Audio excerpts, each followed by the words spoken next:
My people, welcome back to the Open Play podcast. I'm your host today, Ikena, aka Reunited IK, joined by my co-host Dai, aka Statman Dai. How you feeling today, man? Feeling good, man. Really excited. Really feeling good.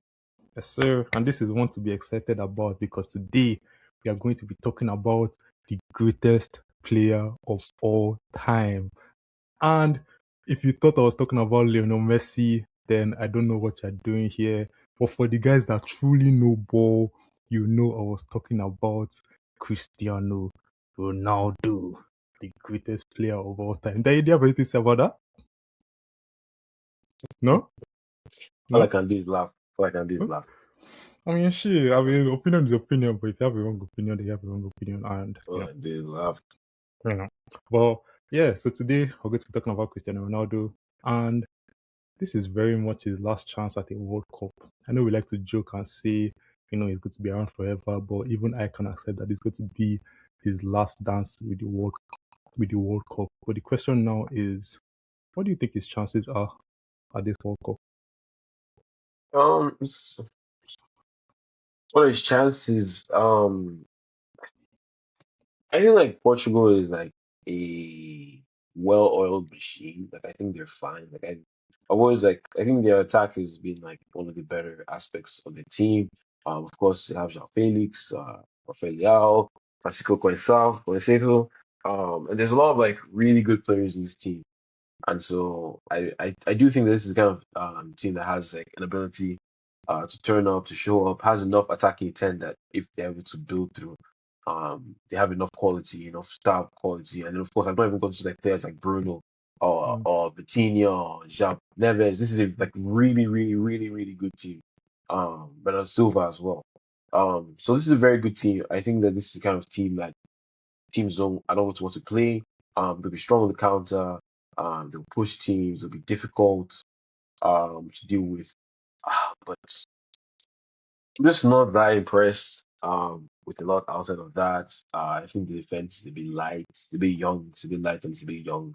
Um, and so outside of Diogo Costa as well, there isn't like a real number one shortstop. Of course, Jose Sa is still the mm, member of this national team. You know, if Diogo Costa goes down, of course, I'm not suggesting that that's going to happen, but unlike teams like France or Brazil or England that are a bit well stacked at that position, and even England to a lesser degree, but that the drop off in quality is not that high. the next guy, exactly the next guy right after Jordan Pickford is of a similar caliber. Yeah. So I think that the kind of team that's going to be difficult to play against, Mm, but against one of the better teams in the competition, it's very hard for me to imagine a scenario in which they win that game. mm. So is your problem more so with like the amount of players that they have in terms of like, oh, if this guy goes down, then the next guy, the drop in quality is too much? Or is your problem that the overall quality of the team is just not good enough to stand against the best? It reminds me a lot of the Belgian team of the 2010s, Mm, where a lot of the quality in that there's a lot of quality in that squad.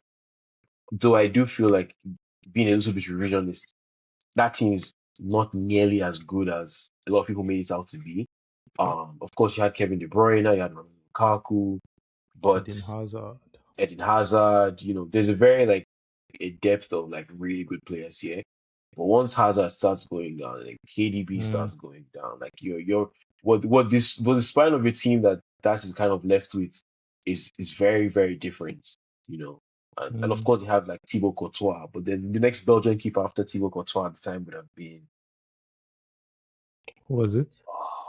I do not have that off the top of my head, but the fact Oh, that Mignole.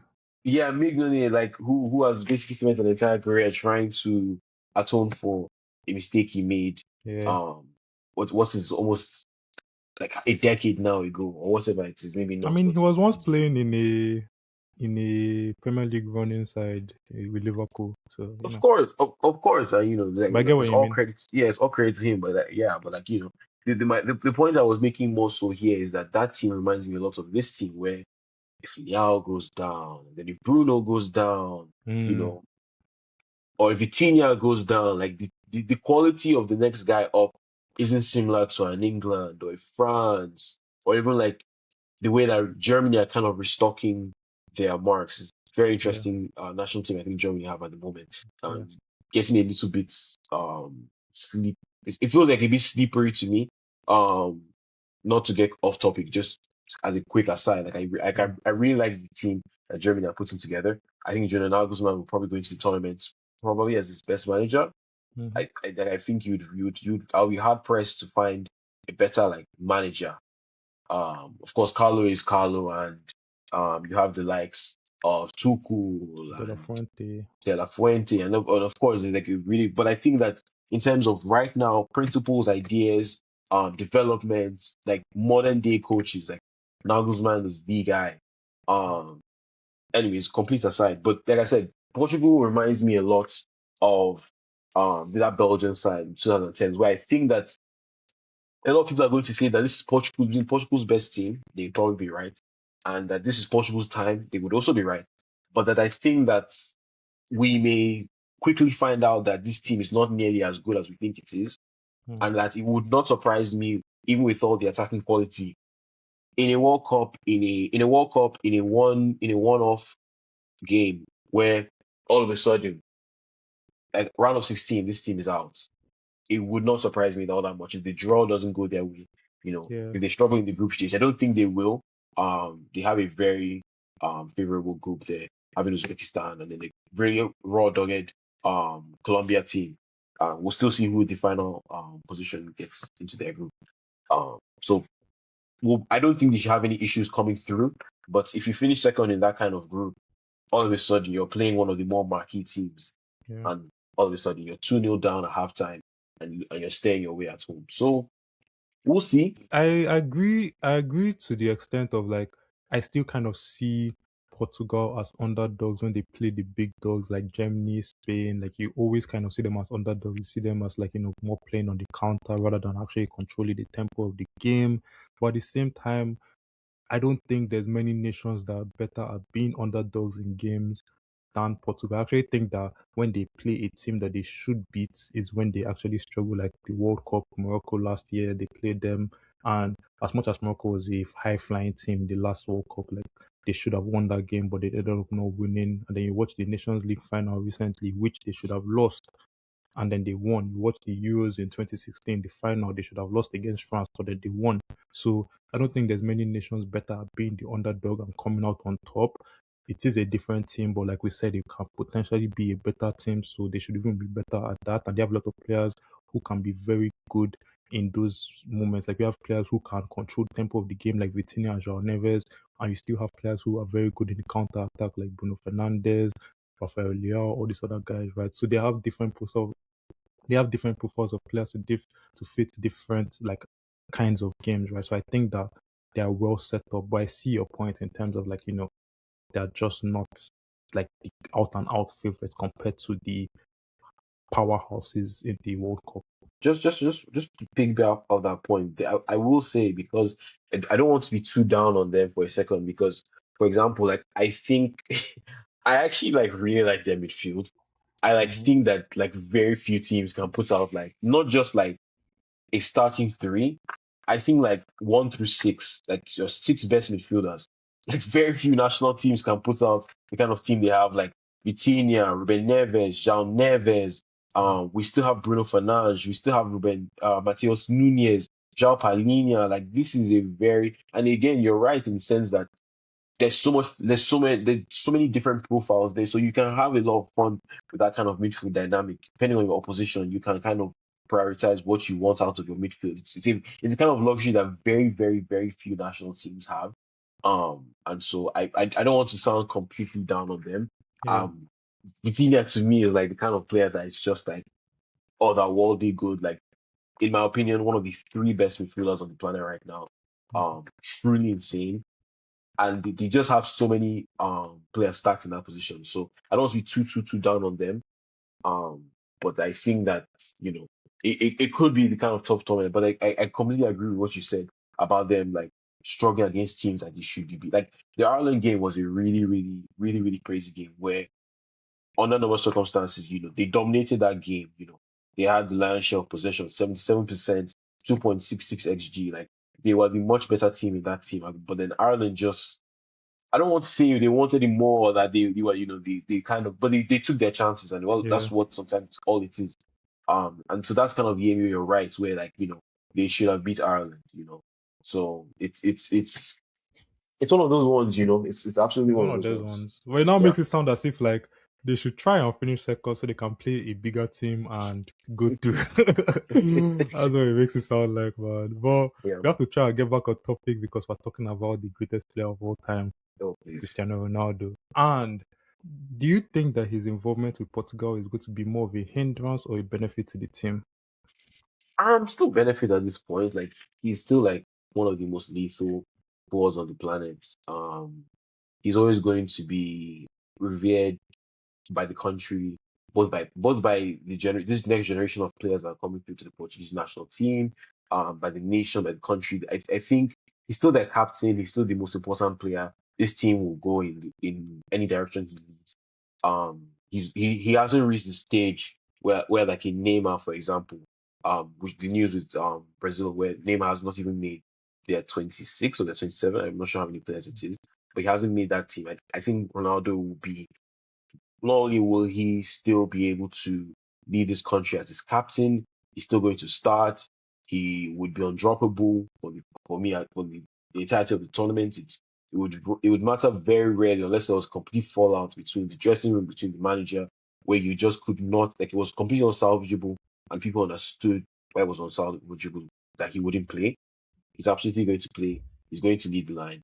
This team is going to rely on any goals he can give them. And I think if they produce chances for him, he's still going to be in the right position and capacity to give them those goals. Yeah, I think people sometimes have it wrong that he's a problem for them because he's not as fit as the other players. And you could say that, but at the same time, like I think that at his age, like he's still more fit than a lot of the 20 something, 30 something year olds that we're talking about, right? And Ronaldo is just too much of an influence to not be in the team. Like we're talking about let me stop cracking the joke. We're talking about like one of the greatest players of all time, right? So I think that he just has to be involved as much as you can get him involved. Like you said, he's still going to be on the end of chances. Like he's still going to be that guy that you can rely on. Can you rely on him as much as you could in like 2016 or something? Maybe not. Is he going to be as involved in games as he was in 2016? Maybe not. But in terms of his presence, in terms of his mentality, in terms of like being the captain, he's still going to drive this team to where they need to go. And without him in the team, I think that they will really struggle. Like you're talking about that time when they benched him. I can't remember. I think it was against. I think they benched him before Morocco, and that's. I think that's when this guy Gonzalo Ramos was this the Euros. I can't even remember. When I remember a time where they benched Ronaldo for hmm Gonzalo Ramos, and then he scored a hat hmm trick, and then the hmm next game they benched him again, and then they got eliminated from the competition. Whether that was the World Cup or the Euros, I can't remember. But it's that type of thing, right? I actually think it was the World Cup, and it's that kind of thing, right? Where it's like you can't be deceived when he's not in the team, and then you perform one game. Like you need Ronaldo in the team, no matter what, in my opinion. But that being said, like, what kind of role do you see him playing in Portugal's World Cup run? Like, you see him being like a starter? How many minutes do you see him getting? Stuff like that. I kind of really like this question because it actually allows me to segue into the points I had just thought about. But I'll answer your question in the most basic terms firstly. Um, I think that he should be able to play. The baseline should be about 70 minutes a game. Mm, Obviously, match states and game states will influence what you kind of go to. Of course, if you're 2-0 up, if you're 2-0 down, your decision making process is completely different. Um, so of course, it just depends on all of that. The point I'm trying to make here more so is that I do believe that he's in a position whereby 70 minutes a game, if you can go out there, um give us like real presence, real box presence, real hold up play, maybe not hold up play, but real channel running, which mm-hmm, Ronaldo has always been incredible at. Just being able to lead the line, pin defenders, make it just difficult, and always be a threat on corners and set pieces, and basically all the stuff. Basically, like uber athleticism is what I'm trying to go for here. I don't want to rely too much on his technicality, and this will kind of allow me to segue onto that point I want to.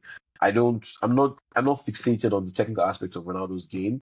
I don't even actually want him to have to be too technical, not in the Mm, sense that um I don't want him on the ball, but I want him on the ball in specific places. mm, I don't want him on the ball a lot, but but when I want him on the ball, I want him in dangerous positions. I want him on the D. I want him in the box. I want him with as much space as he can, and that's what this team needs to do for him. It needs to almost operate like it's a nine-man machine trying to get the mm, ball into one place. It needs to be yeah. very direct and very one forwardness. The reason why I'm saying this is that recently I've been thinking a lot about like the difference between players who like do not account and contribute to build up. I'm talking about players like Brennan Johnson, Mm. and I had a really good example that I thought about today all day that has escaped me right before this conversation, which is always fantastic. So I'll stick on to Brennan Johnson for a second here. Just as a really good allegory. Brennan Johnson to me has spent Raheem Sterling is kind of part of this, but I don't really want to put Raza in this because I think Raza is a lot better than Brennan Johnson. Anyways, the whole point I'm trying to make here is that Brennan Johnson has spent the majority of his career basically being a play finishing like winger Mm, in terms of that you get next to nothing in possession out of Brennan yeah, unless he's like darting at the back post. He makes some of the best runs you will ever see. yeah, He's very clinical. He's always like he's very aware of like his surroundings. Um and if you can get the ball to him, you are getting it to a very like elite finisher, play finisher, guy who is going to make a decision that leads to a goal. mm, Um and Ronaldo for a long time has spent a majority of his career basically not being that. Not in the sense that he doesn't finish plays, but that Ronaldo's greatest strength for a long time is that he sets himself up, he sets others up, and he knows how to finish plays. yeah, Those first two aspects of his game have kind of waned. yeah, That's natural with age. It's not specific to him. It's natural with age. Um because the technicality starts to go and then your physicality goes first. You're not as quick on the half turn, you're not as pacey as you were when you were younger. So you have to kind of make up for your technicality. And some of that also starts to go at a certain point in time. The players you're playing against are just faster, they're bigger, they're stronger.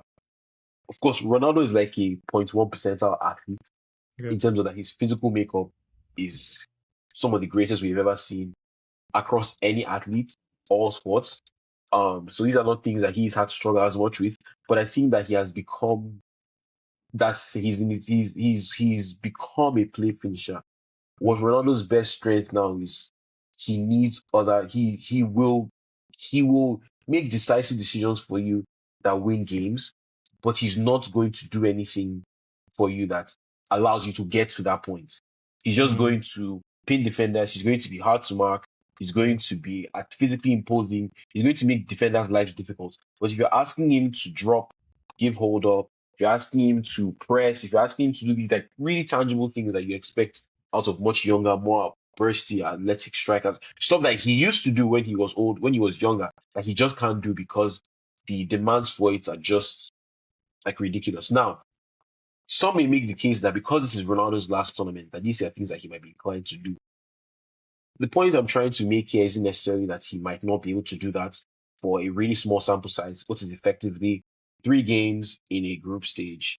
yeah, Um, and then after that is one off. You're basically you're playing to survive. And I think yeah. at max, it's like 7 games, I 7, think it takes to win the yeah, World Cup. So in that really small sample size, you're asking one of the like truly elite athletes of his generation to give like 790s what it could effectively be, or around what's that? 630 minutes, 630 minutes. 630 minutes of his life to win a World Cup. I think the trade-off there is very simple for him. So I think he Yeah, can do it.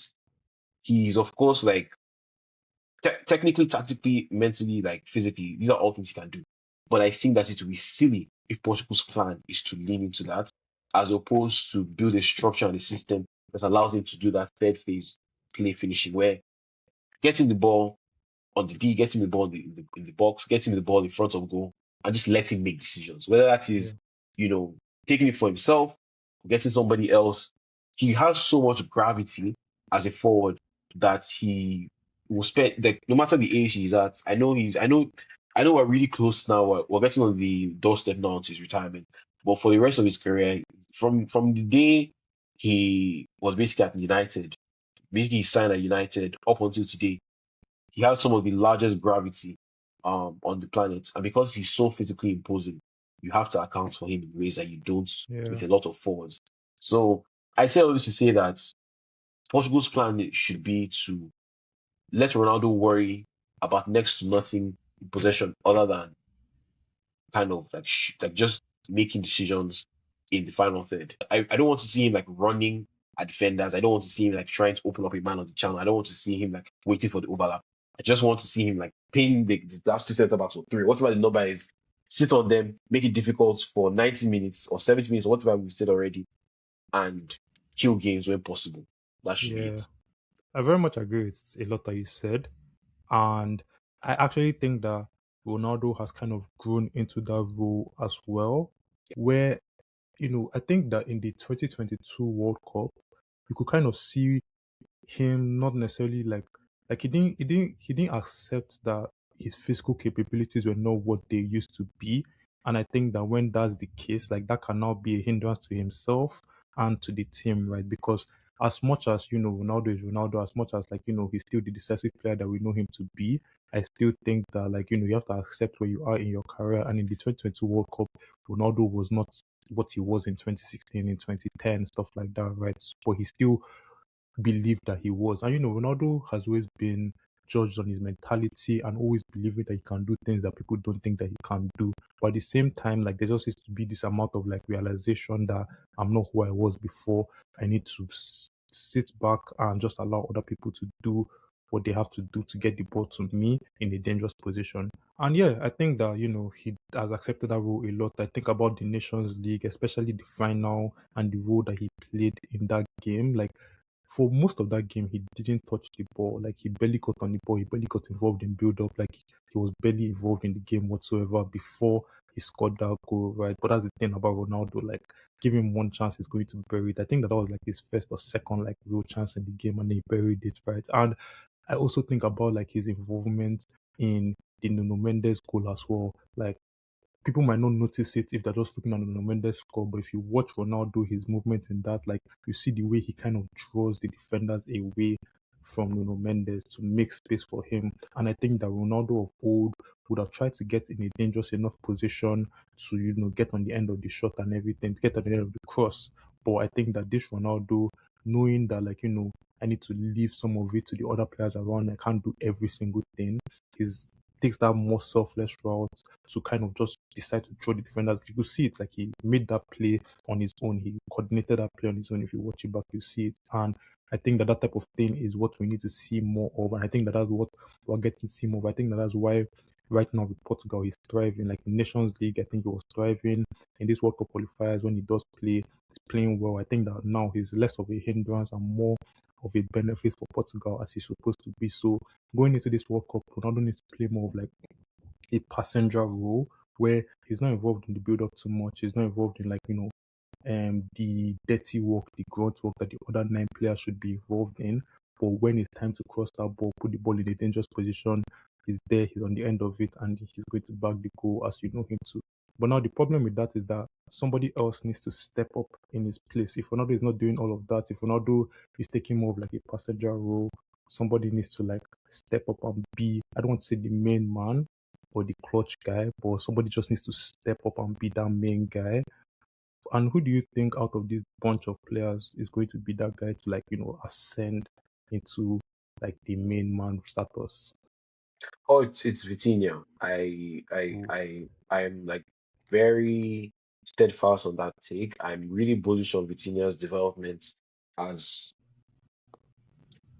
like the defining midfielder to come out of Portugal. Like I think he has the chance to become um just otherworldly the kind of stuff he gets to do on the ball. He has to me taken a leap this season Whereas last season, I think Vitinha was, still a really good like progressor, and still does some defensive work here and there. Kind of does all the really important midfield work. I think that this season, like he's kind of taking that, like I said, he's taking the ascension where like now he's getting involved in goals. Now he's stepping up. Now when Mm, PSG need him, he's the kind of player that they can go to and they can rely on. And he he I think I don't remember when we spoke about this the first time I mentioned it, but Vitinha feels to me like the kind of person that can go and win a Ballon d'Or this season. Like I think mm, he is so good. I like a think a Rodri lot of move. yeah, I think so.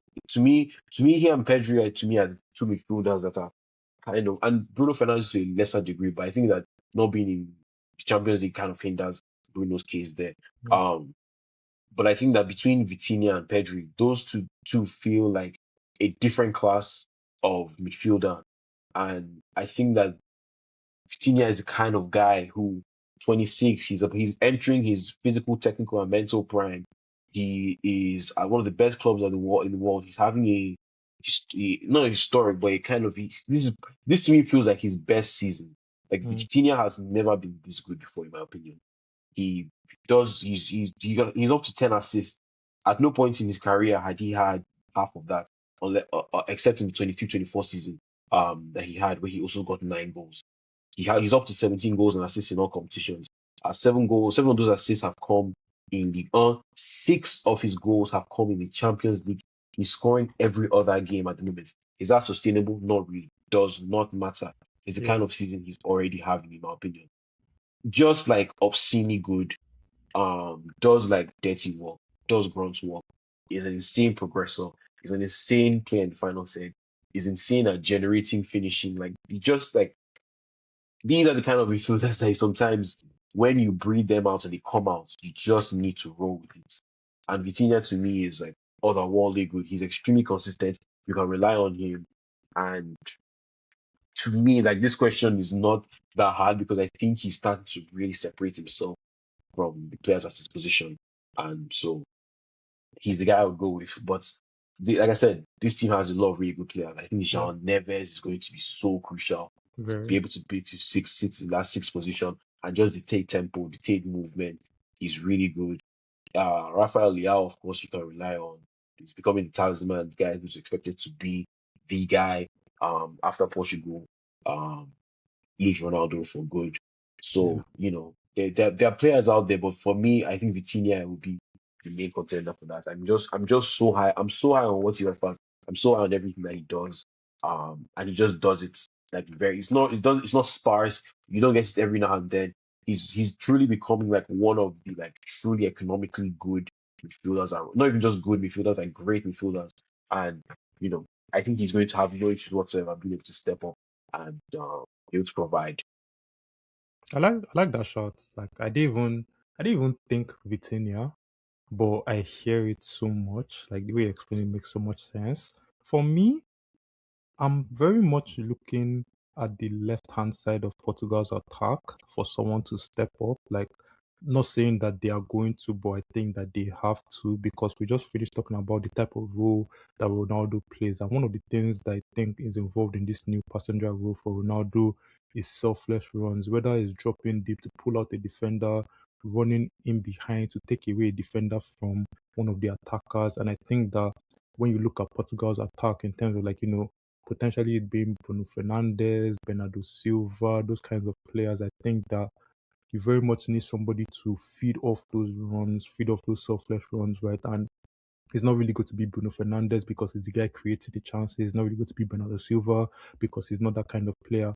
On the left hand side, that's the only side of the pitch where you have two guys who you can depend on to score goals, but they haven't really proven to be very dependable in their career in Liao and Felix. And I think that these two guys, one of them needs to come out of their comfort zone and just step up and be that guy who feeds off of the selfless things that Ronaldo would look to do in this upcoming World Cup. Felix is having a decent season, a very good season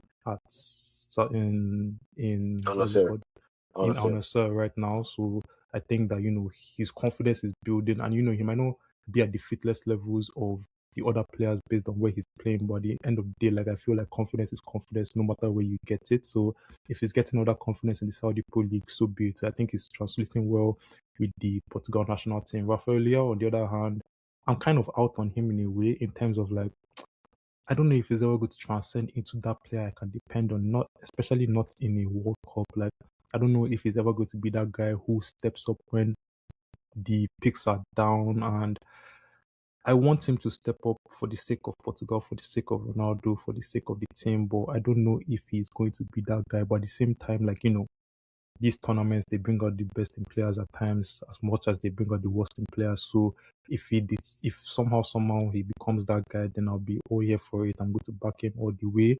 But I don't know if it can be that guy. So out of every player that I'm thinking about, I think that the best option is João Felix. But João Felix is not necessarily the exact profile, but I think that he fits the description of a player who can kind of step up when Ronaldo is kind of doing more selfless things on the pitch to help other players around him. Yeah, no, I kind of hear it a lot on Leao. It's Leao's been tough. Leao's been tough to evaluate for a bit to me because I think that Syria has kind of changed a lot. It hasn't changed, but it almost has reverted to a lot of what has made it in some of the more uninterested leagues. Goal scoring has completely flatlined in the division. You're not having these. It's a very difficult league to get goals in, so there's very lots of defensive stuff. But then the quality of teams feels like it's a bit dropping off. But there's conversations about if maybe it's just a perfect storm of things happening. I think it's somewhere in the middle, that conversation. Um, but it's been really odd. Leao this season has 9 goals, 2 assists in the league. Um, Played the Champions League last season, got 10 games, 3 goals, 1 assist. Um, but outside of that, it's kind of tough. I'm with you a bit on Leao. Like I've never been too in on him. Maybe there's a bit of a Syria bias and not being as high on balls that come out of Syria. Um, it's a tough one, and he's Yeah, been there for a bit. It feels as if he's going to play for Milan for the rest of his career. yeah. Milan always feel up and down now these days. Every now and No, then Champions League, then Europa. yeah, They're not in it. They win the league here and there. And so because it feels as if like he's going to spend a lot of his career kind of trying to win titles on a team that's not very consistent. You're not really. I share all the same sentiments, and he to me feels like he needs a move, but I don't think he wants to move, and I also kind of not entirely sure if there are many teams that can take take the risk. take the risk, especially at the price point. Like it's a Yeah, lot of money you'd have to front. Like he doesn't. The return is like kind of like it's okay. It's never sets you alight. Like even last season he got in the 23-24 season he got 9 goals, 9 assists. In the 24-25 he got 8 goals and 8 assists. And the 22-23 he got 15 goals and 8 assists, which I think has been one of his better seasons, probably his best season actually. And it still hasn't moved teams to kind of go out and really pursue him. I think some of that might be player side where he doesn't really want to, like I said before. yeah, But at the same time, like I think if he was truly the level of talent that sometimes gets associated with his profile, he would be a lot more courted out than he is. yeah. And yeah, I share a lot of the same sentiments with you. So just say, yeah, I'm a little bit out on him. And the thing is, I think that contribution has come from midfield. It's such Mm, it's a really deep midfield. I didn't even get to mention Bernardo Silva, yeah, who is another one is this his last World Cup? Like maybe, maybe, maybe. probably. Yeah, Probably. He's 31 at this point. Like, yeah, and probably. he's 31. He's 31 at this point in the midfield that you and I are really high on. Yeah, Like, he's going to be 35 next time the thing comes around. Um, and so he may get like you've thank you for your service call up, where it's mm, like he's made 1,000 plus caps, and you're calling him up because you have to call up and so like who else are you going to call yeah. up? But so maybe it's him. Does he play higher? I don't think so.